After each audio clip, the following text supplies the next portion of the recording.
The Hoenn region introduced 135 brand new Pokémon. With this many great choices, I could make my team anything I want it to be. So why do I always make it look like this? Whether because it's a fan favorite, it's easily available, or it's objectively the best one, there's a lot of Pokemon that get used way more than others. Some Pokemon get completely ignored because of this, but I want to change that. I'm gonna beat Emerald with the least used Pokemon in Hoenn. When it comes to deciding who actually makes up that team, I'm gonna be using the survey posted on Reddit back in 2017. User B. Lorenko hosted a poll to figure out what Pokemon people like to use across all regions. Over 1,000 people responded for Hoenn, giving a pretty solid idea of what people like to have on their team. My plan's to beat the game with a 6 at the bottom of the list. But before I could do that, I have to pick my starter. The results for these three are closer than any other starter trio, and it's also the only generation where the starters were the top 3 choices. It really shows how much people love this group. But the one who happens to be last is Torchic. I'm really happy it worked out this way, since out of all 3, I've spent the least time with Torchic. I can't start catching anyone from my final team until Mauville, so Ace is gonna have to carry me through the first 2 gyms. It'll be tough, especially when it comes to Roxanne. She uses rock Pokemon, and I don't need to spell it out for you. That's not good for me. I don't have a whole lot of options here. I really only have one strategy to make this work. Use Growl 6 times and try not to die in the process. Eventually making it to Nose Pass, I can't stay at full health since one Rock Tomb takes me down to kill range. She could have ended it here, but what she does instead is use Harden 3 times, Tackle, and then Harden 3 more times. There were 13 turns in between her first Rock Tomb and her second Rock Tomb, and by that point, the battle was pretty much over. She used it a lot at the end of the fight, and could have won if she used it on the last turn. But instead, she tackles, and that's how I got my first gym badge. After the game makes me run a couple errands, I get to the second gym. The only setup I did here was using Focus Energy turn 1, and then spamming Peck until the fight was over. Arriving in Slateport, I tried to avoid every battle I could here since I'm very close to getting my first 2 team members, and it'd make my life a whole lot easier if Ace didn't take all the XP for himself. I took some time to explore the city, and I stumbled across the Pokemon fan club, where I got to do an interview about my journey so far. She asked me what I felt when I first met Torchic, and I didn't want to lie to her, so I gave her my honest answer. I've been loving using Torchic, but his time's already almost over, with only a single rival battle in the way. Her team's made up of Lombre, Slugma, and Marshtomp, which might not seem like the most intimidating group, but it's the final gauntlet for Ace. Lombre is pretty easy to take down, but Slugma is just straight up annoying. Half the time he'd use Yawn or Smog, leaving me asleep or poisoned, which would be a death sentence if I made it to Marshtomp. Even if I got there without a status, I'd only survive 1 mud shot if I'm lucky. It also didn't help that I kept trying to use Sand Attack to make him less accurate, but at that point, I was relying a bit too much on RNG, and it did not make a difference. After grinding a couple more levels, I finally beat her on the 22nd attempt. With that battle finished, I made it to Mauville. This is an important place for a lot of different reasons, but the one I have to talk about first is what's usually looked over. Just to the left of the city is Route 117, a pretty short path with barely any grass. But of course, this is the only route where I could catch my first 2 Pokemon. He may have a 1% encounter rate, but he couldn't wait to be found.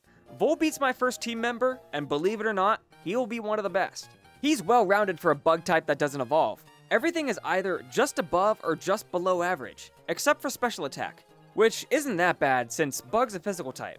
His moveset doesn't help him much, not really giving him a whole lot to work with, and he only gets 1 bug move that does damage. He's at his best setting up for someone else, but even if he's just on his own, he's really not that bad. And then there's Illumise, who has the same setup, but with the attack and special attack swapped. It's a small change, but it ends up making her so much worse. A higher special attack could be nice, but she doesn't learn any special moves. She also doesn't learn any bug moves. It's not a good sign when one of your best options is Quick Attack. These Pokemon just both feel underdeveloped. They've gotten buffs over the years to make them better, but for what they are in this game, it's not surprising no one's using them. With Ace now permanently retired to the PC, these 2 are all I have. I gradually made my way through the 3rd gym, chipping away bit by bit with Quick Attack, which is good enough to get me through the grunts, but thankfully, things would change with Watson. Like all great trainers, he self-destructs turn 1, which doesn't kill me, and also got Volbeat enough XP for Signal Beam, the only bug move he'll ever have. It made quick work of Electrike, but a steel type like Magneton is way harder to deal with. I confused him, and actually got close to taking him out. but one Thunder Wave and a Super Potion is enough to make this battle no longer fun for me. Not only am I paralyzed, I'm confused, and even if I snap out of it or heal, his next move is giving me the same status that I just recovered from. It takes so many turns to get him back to the red, and then he heals and I have to start all over. This was miserable.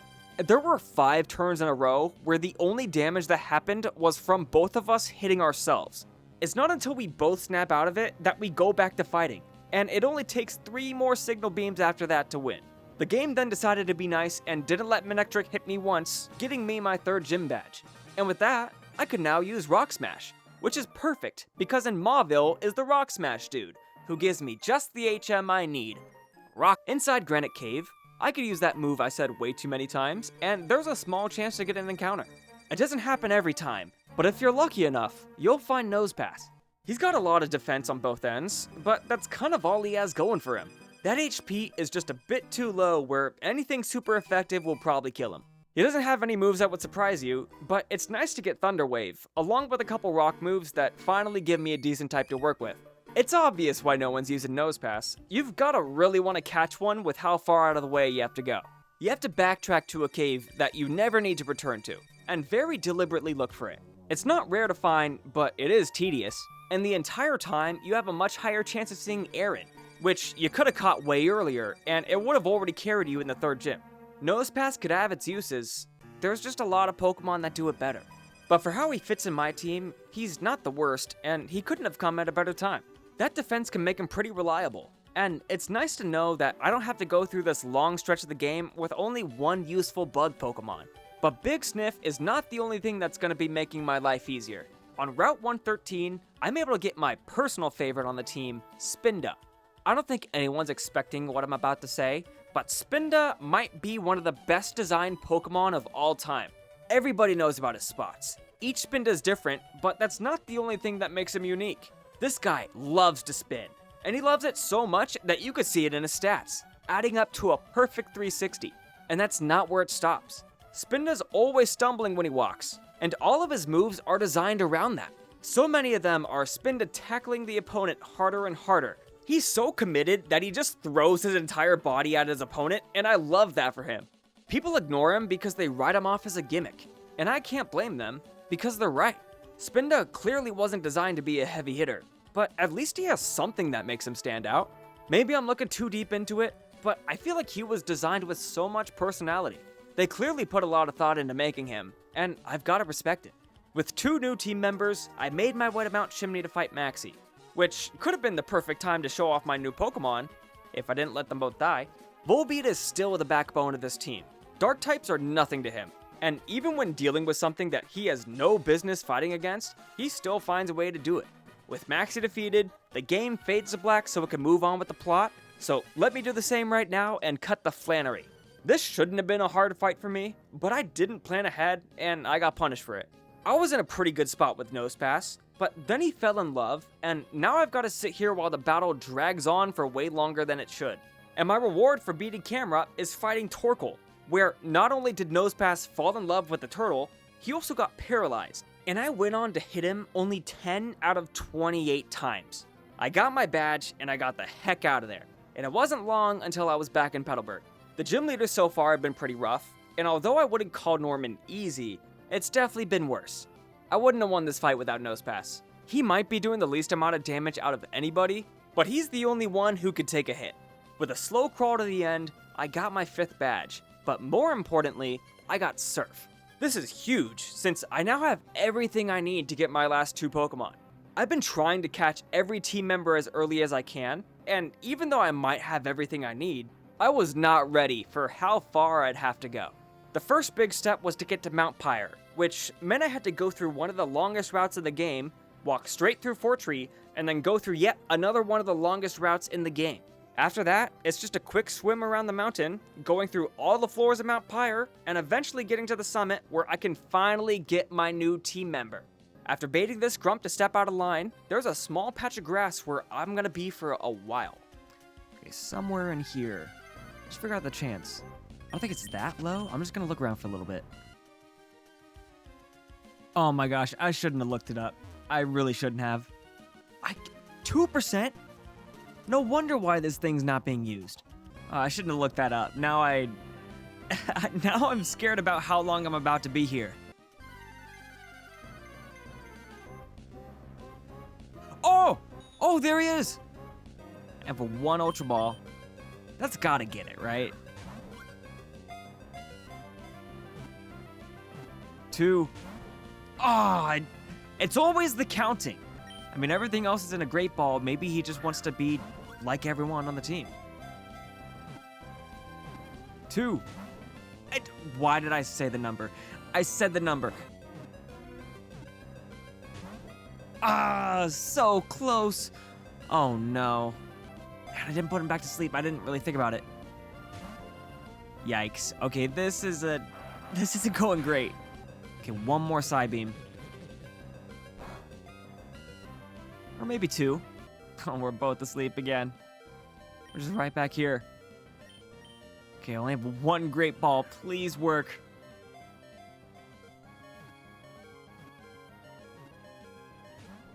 No! He woke up already? Can you please just stay in the ball? Dude, I want you on my team.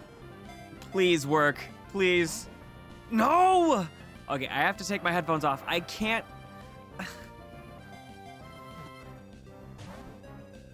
No. Oh no. I'm not gonna get it, am I?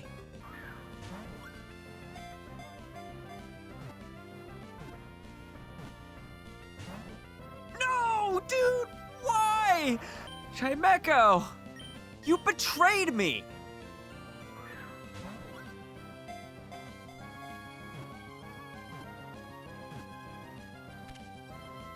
That doesn't make any sense! What? That makes no sense! But you know what? Fine. If that's what you want, you can have it. With Chimeco finally caught, I now have my strongest Pokemon.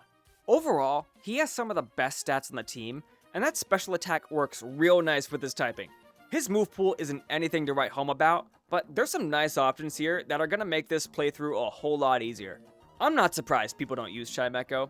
The 2% encounter rate and only being found in a small area speaks for itself. It's almost too deep into the game to be looking for new members, and if you've gotten this far without a psychic type, there's not a huge reason to get one now. This is probably where I should also mention that if you look at the survey results I've been using, Chimeco and Nosepass are not in the bottom 6.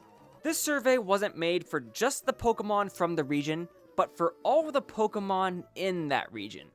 If what I said makes any sense at all. I took a couple liberties since I wanted to focus on Pokemon originally from Hoenn, which really only changes the team by 2 Pokemon. So sorry to Girafarig and Seaking, because not only has the world chosen to ignore you, but I made the choice to as well. But with the red and blue orbs being stolen, I've got to keep moving through the plot because I'm so close to getting my last Pokemon. Returning back to the Jagged Pass, I have to go through the entire Magma base. It ends with a battle against Maxie, who is way stronger than I was prepared for. I'll be honest, I was scared I was gonna hit a wall here, but I'm surprised with how well my team held up.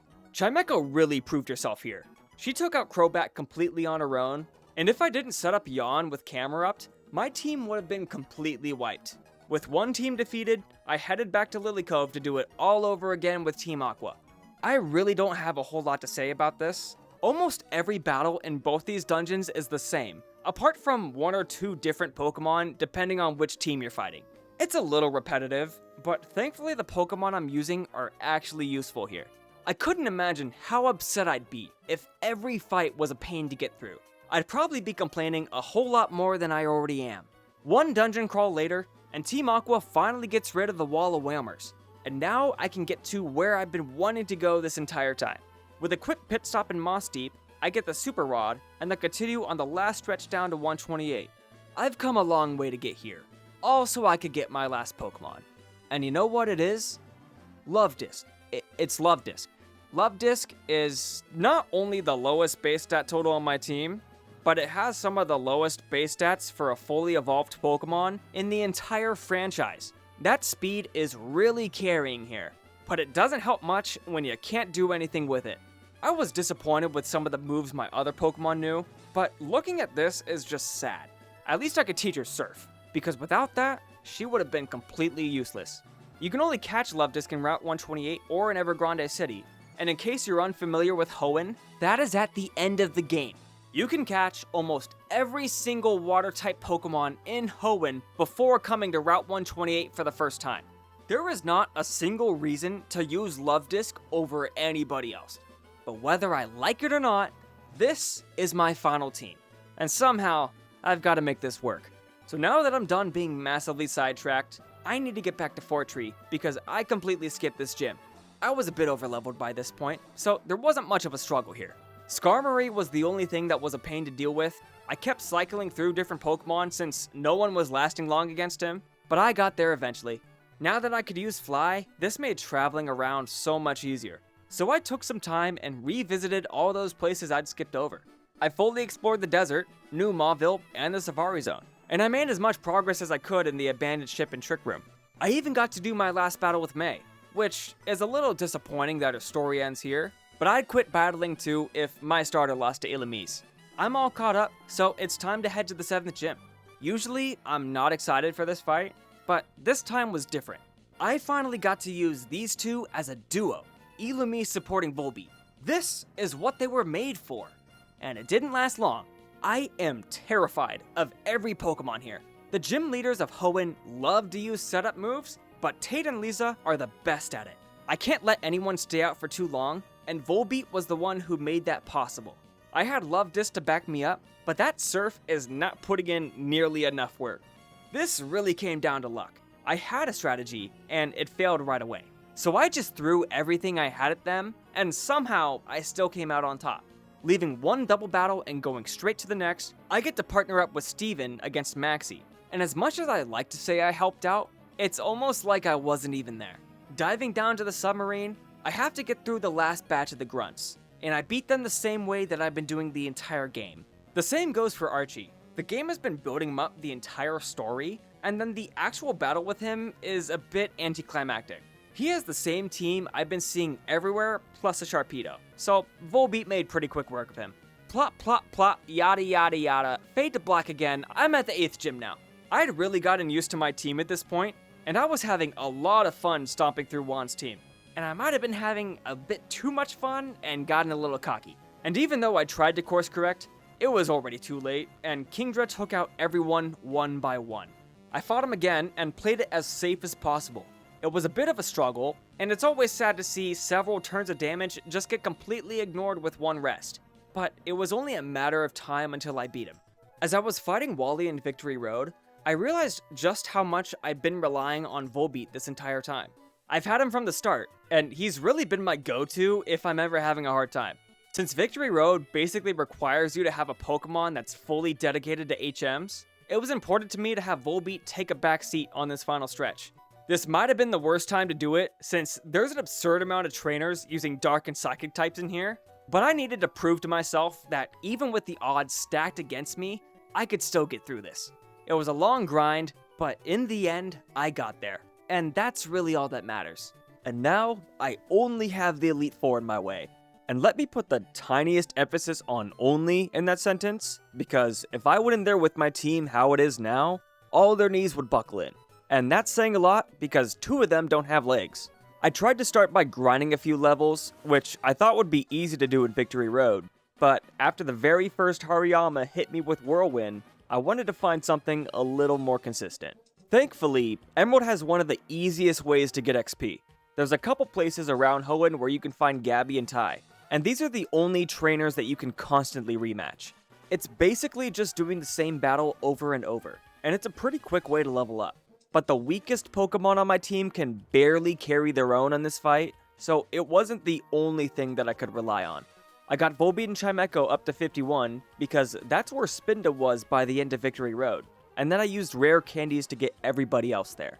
I didn't want to push any further past that, since that puts me basically in the middle of the Elite Four's range, which goes from 46 to 58. But a couple levels isn't going to be enough. I might have been able to scrape by the gym leaders with my movesets, but if I wanted to beat the Elite Four, I was going to need a bit more than what my team had to offer. My team already doesn't have the best natural movesets, but when I open it up to using TMs, the options they have are still pretty limited. It was hard to find the balance of using moves that are good for the Elite Four and what actually makes sense with the stats my Pokemon have. I even got everyone their own items, just for that little bit of an edge. And that's pretty much all I can do to get ready. With everything else out of the way, it's time to find out if I could beat Emerald with the least used Pokemon in Hoenn. I gotta admit, I'm pretty nervous going into this, but Sydney is the only one I wasn't worried about. Using a team full of dark types, this is a battle I've seen dozens of times before. Mightyena is able to get off a sand attack, so once he's gone, I bring out Spinda to get my stats back. Spinda couldn't hit hard enough to take him out, but after the full restore, I put him back to sleep, and he went down pretty quickly. And now Volbeat takes it from here, easily sweeping through Shiftry and Cacturne. I thought Crawdaunt would put up a decent fight, but Volbeat's never given me a reason to doubt him, and it's not time to start now. With Volbeat and Spinda carrying that team for the first fight, I planned on doing the exact same thing against Phoebe. None of my Pokemon had great options for Ghost, so I'd gone ahead and given Volbeat Shadow Ball, which was good enough to get me through the first Dusclops, but after getting cursed, he couldn't get much further than that. Thankfully, Spinda still had Feint Attack, but once I got to Banette, I realized that my plan might not be as good as I thought it was. Sometimes mistakes just happen, because I didn't notice Spinda only had one move that had any effect on Banette. I was worried this would be a problem, but Spinda has to have some kind of plot armor because all Banette wanted to do was use Grudge, so it didn't last long. But that left me with a bigger issue. Because of that Grudge, all my PP for Feint Attack is gone. So all I have left is a bunch of Pokemon I have no intention on fighting with. I ended up using Nosepass, and I was starting to get worried since Sableye stacked 3 double teams, but I was lucky enough to only miss a couple times, and Big Sniff was able to tank enough hits to stay in. I wanted to use him for the last Banette, but that failed immediately, so I resorted to Love Disc. I got off the first Surf, but I had no idea Banette knew Thunderbolt. I shouldn't have won this, but I managed to get a crit on the second Surf, so Phoebe was done with. That could have gone better, but it's only going to get worse from here. Chimecho was going to be my main strategy for Glacia, and it started out okay, but things were getting out of hand pretty fast. Somehow, she stayed alive on 1 HP, and barely took out Celio, but my best Pokemon is now gone for the rest of the battle. Spinda's always been reliable though. Put Glalie to sleep right away, and I just tried to play around that full restore. But with the second Celio, I wanted to finally use Elamise, who got a complete revamp on her moveset. I gave her a really hard time when I first caught her, so I knew when it came to the Elite Four, I had to change her up completely. I only needed Thunderbolt for now, but 2 of those plus Celio's recoil is enough to win the fight. But on the second Glalie, I got a little greedy with the Brick Breaks, and she ended up full restoring, causing me to lose Spinda. Nosepass was able to take her out, but now I'm in a bit of a tough spot with Walrein. I was hopeful that Nosepass could get off a Thunder Wave, but of course that's not how it went. Elamise was just fast enough to use Thunderbolt, and somehow I was lucky enough for it to paralyze. She went down right after, and now being left with 2 choices, we all know that I only had one option. But Lady Luck is not willing to decide if she's on my side or not, because right after the first attack, I get hit by Sheer Cold, and Volbeat's just gone now. To top it off, she used her berry, and now Love Disc has to go through the biggest uphill battle of her life. I'm at a loss for words with this one. I truly don't know how this ended up working out. I want to show everything here because every turn just feels like an anomaly.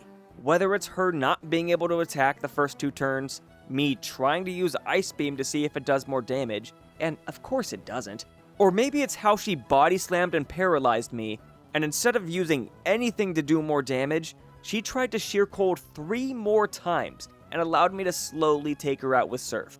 Sometimes, things just have a way of working out. There's one more Elite Four battle before the champion, and Love Disc was my best shot at beating them. She got Shelgon to fall in love with her, and managed to win with only 2 Ice Beams. And that was pretty much the extent of my strategy for Love Disc.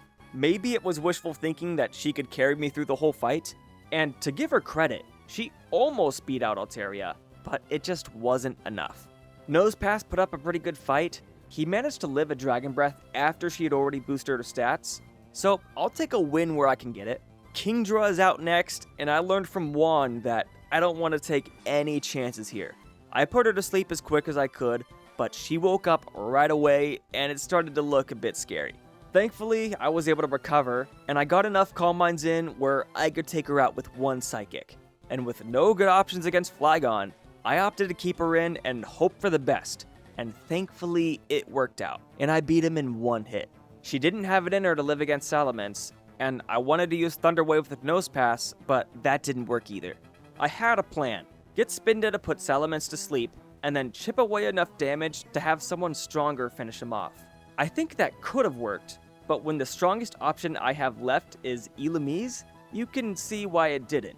I had one more shot to try and pull off the same thing again, but Spinda ended up flinching, leaving me with just Volbeat. I didn't have any hope that this was going to go well, especially with how hard the first hit was, but I was able to confuse him, and now all I have left is to pray that this works. He hurt himself, I hit him with Shadow Ball. He hits himself again, I get a critical hit with Shadow Ball, and he hits himself one last time to finish that battle. Wow. Just wow. I thought the last battle ended up with me getting lucky, but there's no reason I should have won that. Everyone on my team's dead, and Volbeat's just barely hanging on to life. There's only one battle left, and I just want to take a moment to say I'm grateful it's against Wallace and not Steven, because if my team had to go up against this, I don't think I would have finished the video. That doesn't mean it's going to be easy. If I make too many mistakes, or even just have a little bit of bad luck, I'm not winning this fight. I felt the safest way to deal with Wailord was putting him to sleep. Spinda can't do a lot of damage here, but I don't want to risk anyone stronger dying this early on. I got him down to the red, but that doesn't matter because one full restore later, I'm back where I started. I tried the same thing again, and it was working until he woke up 2 turns in. But I managed to get him confused, and he helped me win by only ever hitting himself. Chimecho's up next, and I thought this would be an easy fight for her, since this is the only Pokemon she's super effective against in the whole Elite Four. So it really hurt to see when she took so much damage right away. But she proved why she's my best Pokemon by hanging on with 1 HP for the second time, barely taking out Tentacruel. I then got a moment to relieve some of my stress. Ludicolo couldn't have made it easier for me. He hit himself right away, and then flinched after the Signal Beam, setting myself up for an easy win. And maybe feeling too confident from that, I went for a bit of a ballsy strategy, putting Wishcash to sleep and then swapping to Elamise for something special. But just to my luck, Wishcash wakes up turn 1, and it's too late for me to back out now. I set up Sunny Day, and he managed to live a crit hit from Surf, giving me the chance to win this fight with Solar Beam. And he lived. I get hit by Earthquake, and somehow Elamise caught the Chimecho Fever and hung on with just 1 HP. One full restore later, and all I have left is to try again. That also didn't work, so one more full restore later, I hit him with it again, and then a second time just to seal the deal. With Elamise as good as dead, I kept her in to get a huge chunk of damage on Gyarados, and then saluted her as she died, because even if I lose here, she's earned my respect. I wanted to use Chimecho to finish him off, but I don't know how poison works, so that just fell flat right away. I brought Spinda back out, trying the sleep strategy one more time, and he took a huge hit from Hyper Beam. Missed the first Hypnosis, but was able to land the second. I knew he couldn't do enough damage, so I wanted someone who could. But before Nosepass even got to attack, Gyarados is awake, and I thought this was going to be over. I didn't think he had it in him, but Big Sniff hung on and killed Gyarados with 1 clean hit. Onto the very last Pokemon, Milotic could be a lot of trouble, and I wanted to make it easier with Hypnosis or Thunder Wave, but they just weren't fast enough. Back in a very familiar looking spot, I knew if Volbeat couldn't do it, this fight was as good as over. He's just fast enough to move first, getting Milotic confused, and getting him to hurt himself. I don't have any better option here than to just spam Signal Beam and hope for the best. and it almost worked, but he recovered at the last moment. Going forward a second time, I got to pretty much the exact same spot before he recovers again. And back here for the third time now, he flinches after the first signal beam, and just for good measure, gets a critical hit on the final move. And just like that, it's over. It took a lot to get here, and my strategy may have been held together with duct tape and glue, but my team pulled through, and I couldn't be happier. I had a lot of fun with this. There's something special about getting to use a team full of Pokemon who are usually ignored, and just trying to find a way to make it work. Most of the Pokemon on my team are guys who I never even gave a second thought to. And even though I'm forcing myself to use this exact team, I feel like I grew to appreciate them all in their own way. I definitely like some more than others, and may even have some new favorites. But no matter what, every time I see one of these guys, I'm gonna look back on this playthrough with a smile.